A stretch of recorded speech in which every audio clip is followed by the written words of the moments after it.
All right, today I have a Verdant Thermostat. I'm going to show you how to use this. Fairly simple. All right, so what I'm going to do is I'm going to go ahead and you see it's off right here. But before we get started, can you give me a thumbs up and subscribe to my channel?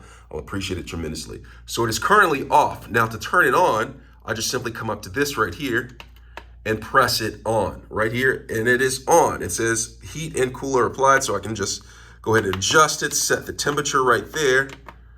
Turns on, turns off, just like this. See that? All right, now to adjust, turn it from Fahrenheit to Celsius, I just simply come up to here, turn it to Celsius, 23 degrees right here, Celsius in here, turn it to Fahrenheit, it's currently 75 degrees Fahrenheit. Now, I can change the temperature just by going like this. Now to change the fan speed, I just simply go right here, it goes to fan low, fan high, fan low, and I can adjust the temperature and it'll turn on or turn off accordingly. Now to turn it off, I just simply go right here and press off. I hope this was helpful. Thanks a lot for watching.